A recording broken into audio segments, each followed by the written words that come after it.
राजाधिराज श्री सद्गुरुनाथ महाराज की जय। तीर्थस्वरूप परमपूज्य श्री रामराय गोविंद केळकर तथा श्री दासराम महाराज यांच्या वचनांवर आधारित श्री दादांचेच अंतरंग सत्शिष्य ना गोखले यांनी लिहिलेल्या नित्य नवा दिस जागृतीचा या ग्रंथातील आज ऐकूया 24 जुलै या दिवशीचं चिंतन। दृष्टांत म्हणजे दृश्याचा अंत, दृश्याचा अंत झाल्यावर साक्षात्कार।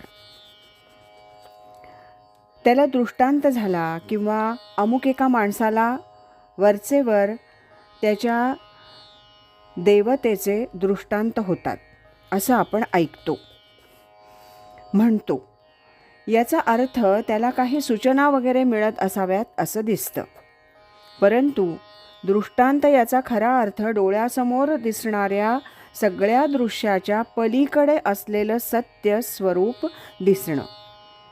दृश्याचा अंत झाला म्हणजे सर्व जग नाहीसं झालं किंवा आपण स्वतः नाहीसे झालो असा नाही। आमच्या डोळ्यासमोर जे दिसतं आणि ज्याच्या मोहात आपण अडकलेलो आहोत त्याच्या मागच्या शक्तीचं दर्शन झालं म्हणजे समोरच्या दृश्याच्या पलीकडचं आपण पाहू शकतो। ते एकमेव सत्य काय आहे ज्याच्यावर या सर्व दृश्याची उभारणी झालेली आहे? ते चैतन्य काय आहे याची प्रचिती आली म्हणजे दृष्टांत झाला असं म्हणता येईल। अनेक उभ्या आडव्या धाग्यांनी कापड विणलेलं असतं, ते कापडच आपण पाहतो। आपल्याला त्याच्या मागच्या सुताची अनुभूती आली की कापड या दृश्य वस्तूचा निराश होतो। कापड आहेच, पण आपण त्याच्या पलीकडे पाहू शकतो म्हणजे कापड या दृश्य पदार्थाचा अंतच नव्हे का? निदान माझ्यासाठी तरी। तोच अर्थ आभासरूपी दृश्य जगताच्या अंतानं होणाऱ्या दृष्टांताला आहे। सर्व जग डोळ्यासमोरून नाहीसं झाल्यावर काय, तर सर्वामध्ये एकरूपतेनं असलेलं चैतन्य, उपाधी माझी गुप्त असे जे चैतन्य या दृश्याच्या आड लपलेलं आहे त्याची प्रचिती म्हणजे साक्षात्कार। तो उपाधीचा निराश झाल्याशिवाय कसा होईल? बरं, चैतन्याला आकार आहे का? तर नाही।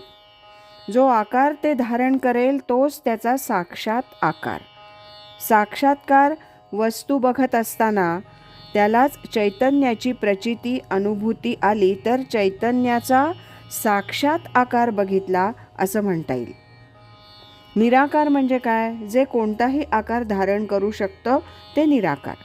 म्हणून निराकार निर्गुणाची सुद्धा साक्षात आकारात प्रचिती येऊ शकते।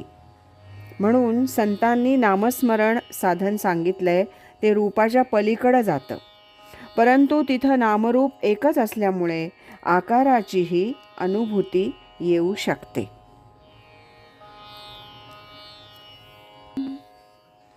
राजाधिराज श्री सद्गुरुनाथ महाराज की जय।